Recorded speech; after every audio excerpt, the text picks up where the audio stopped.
खरं म्हणजे वाढदिवस म्हणता येणार नाही, दुर्दैवी घटना घडली ती. पण जेव्हा विश्वासराव शंकरराव पाटील डुमरे यांच्या दशकेनिमित्त दादा जेव्हा गावी आले तेव्हा ते एकटेच आले. आता नेहमी आईबरोबर असायचे, ताईबरोबर असायचे नेहमी, ते जोडीनेच तुम्ही गावाला यायचे, बरोबर ना ताई? पण नेमकी त्यावेळेला काय झालं काही माहीत नाही, परंतु दादा मात्र एकटेच आले. आणि 7-7:30च्या दरम्यान संध्याकाळी आमचा हरिपाठ वगैरे झाला होता कवठेमाई मंदिरामध्ये. उल्हास विठ्ठलराव तांबे गुरुजी नुकतेच काशीवरून आले होते, त्यांचे ते पाया पडले. म्हणजे उल्हास गुरुजींचं वय तसं लहान, दादांचं वय मोठं, पण तरी सुद्धा ते काशीवरून आले म्हणून पाया पडले. इतक्या मोठ्या मनाचा दिलदार माणूस मी माझ्या आयुष्यामध्ये पाहिला नाही. तर त्यावेळेला ते मला म्हटले मला विठ्ठलनानाकडे जायचे. विठ्ठलनाना म्हणजे आपल्या दोरवरचे विठ्ठलनाना लक्ष्मण महादेव डुमरे यांचे बंधू. आणि म्हटलं मग माझ्याकडे गाडी आहे, आपण दोघं जण जाऊ. नाही म्हणले, मी पायी जाणार. आणि पायी विठ्ठलनानांना भेटून ते आले सुद्धा. म्हटलं आपण घरी जेवायला जाऊ. नाही, त्यांनी माझं ऐकलं. जेव्हा मी दशग्रीला गेलो तेव्हा त्या दशग्रीच्या घाटामध्येच ते कोसळले अक्षरशः. आणि मग तिथं असणारे डॉक्टर लोक वगैरे त्यांनी पण काही उपयोग झाला नाही. त्यांची प्राणज्योत त्याच वेळा मालवली. आता दादांचा माझा संबंध गेले 25 वर्षांचा. साधारणपणे जय बजरंग सेवा गणेश मंडळ ओतूर तुम्हाला माहीत आहे, ओतूर गावामधील अतिशय नीटनेटक्या स्वरूपामध्ये गणेशोत्सव साजरा करणारं, सामाजिक काम करणारं, शालेय विद्यार्थ्यांच्या विविध स्पर्धा आयोजित करणारं, त्यांना प्रोत्साहन देणारं हे मंडळ. अनेक सामाजिक कामं दादांच्या कल्पनेतून मी केलेली आहेत. त्यांचं माझं नेहमी कोऑर्डिनेशन असायचं, मार्गदर्शन त्यांचं घ्यायचा. याच दरम्यान गणेशोत्सव काळामध्ये मला वाटतं एकदा त्यांनी नाही का शंकरराव की ते सर्पमित्र आणले होते, वेगवेगळ्या जातीचे असे साप गोळा करून आणले होते आणि विद्यार्थी असे समोर बसवले होते. त्यांना त्या सापांविषयी माहिती त्यांनी दिली होती. ताई होत्या का नव्हत्या मला माहिती नाही, तुम्ही होता. मग त्यानंतर जी घडसर आमची वाढू लागली, मी जवळच राहणारा, म्हणजे माझे वडील वगैरे हे सगळे त्यांच्या परिचयाचे. आणि अशा तऱ्हेने आमची जवळीक वाढत गेली. त्यांचं मार्गदर्शन मला मिळालं. म्हणजे मला बोलता येत नाही खरं म्हणजे वाईट वाटते की ते संध्याकाळी भेटले आणि दुसऱ्या दिवशी साधारण 8-8:15ला त्यांची प्राणज्योत मालवली.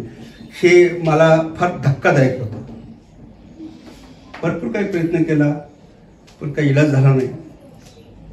आणि त्यांनी त्याच वेळा मला म्हटलं होतं की बाबा 9 जुलैला, आज 9 जुलैच की आम्ही काय तो रंगनाथ पाटील डुमरे यांचा रिसॉर्ट आहे तिथं, त्या मंजवाच्या डोंगराच्या पायथ्याशी.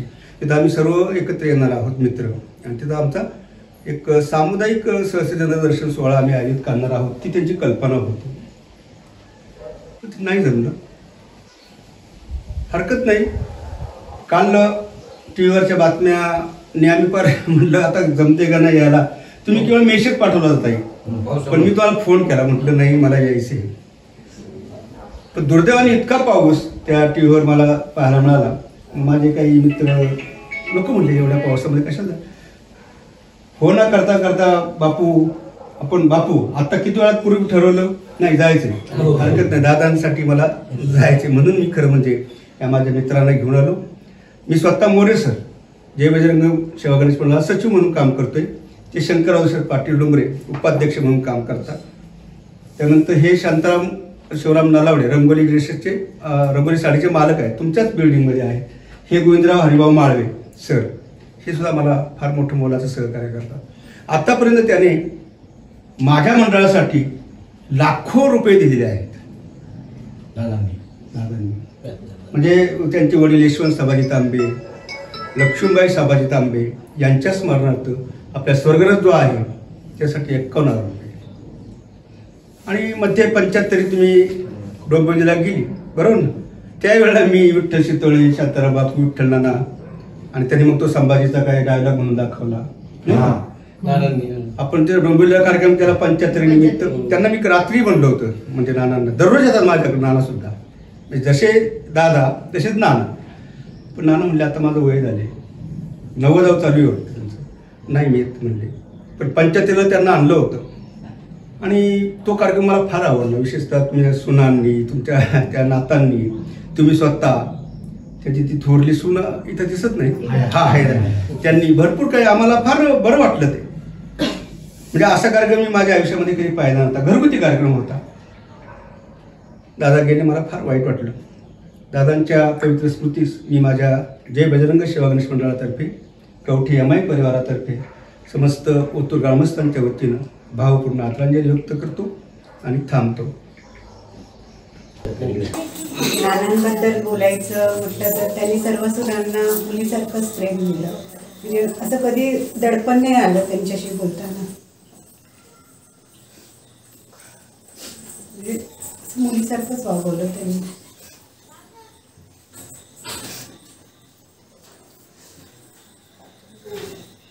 नेहमी आले ना तर आधी बोलायचे की आधी चहा घे, नंतर काम कर, असं हे नाही केलं. म्हणजे सासरे म्हणून असं मोठं असं काही केलं नाही त्यांनी. मुलीप्रमाणेच वागवलं. किंवा आम्ही पण त्यांच्याशी फ्रीली बोलू शकत होतो. आपण घरी माहेरी आम्ही कसं बोलतो तसंच इकडे पण बोलू शकत होतो. नाना काय, काकू काय, आम्हाला असं वेगळं असं काही वाटलं नाही बाबा त्यांच्याशी कसं बोलायचं, काय बोलायचं, तसं कधी काही जाणवलं नाही. आता इथे आले याच्या आधी मला फोन करायचे, रामदास तुम्ही कुठं आहेत, बंगल्यावरती या. ते मला हमेशा काही ना काही काम म्हणजे काढायचे. हेच म्हणजे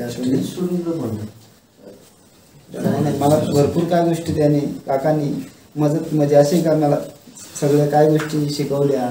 तू हे काम कर, हे काम कर, सगळ्या गोष्टी त्यांनी मला शिकवल्या. मी पहिले मिस्त्रीच काम करायचो, पण इथं आल्यानंतर मी सगळी कामं शिकून गेलो त्यांच्या गोष्टींनी. एवढंच मला त्यांचा शिवाय आहे. रामकृष्ण हरी. मी अलका वायकर. पद्माकर तांबे हे आमचे दाजी. आमचे दाजी एक प्रेरणादायक आणि आदरणीय व्यक्तिमत्व. त्यांच्या जीवनात असंख्य आव्हाने पार करत कुटुंब आणि समाजासाठी नेहमीच आधारस्तंभ बनले. त्यांच्या प्रेमळ स्वभावामुळे आणि निस्वार्थ सेवेमुळे त्यांनी सर्वांच्या हृदयात एक विशेष स्थान निर्माण केले. त्यांनी आम्हाला भावासारखे प्रेम दिले. त्यांनी गरीब श्रीमंत असा भेद कधी मानला नाही. आमची ताई व दाजी म्हणजे विठ्ठल रुक्मिणीचा जोडा. दाजींच्या आठवणी आजही आपल्याला मार्गदर्शन करतात आणि त्यांच्या कर्तृत्वाचे अनुसरण करण्याची प्रेरणा देतात. दैवाज्ञा झालेल्या या महान आत्म्याला भावपूर्ण श्रद्धांजली. ओम शांती. नमस्कार. मी डॉक्टर अनिल भिवंडीकर, वास्तुशास्त्र सल्लागार, कल्याण. तांबे परिवार व माझे संबंध हे जवळजवळ 12 वर्षापासून आहेत. डॉक्टर स्मिता मॅडम या माझ्या विद्यार्थिनी.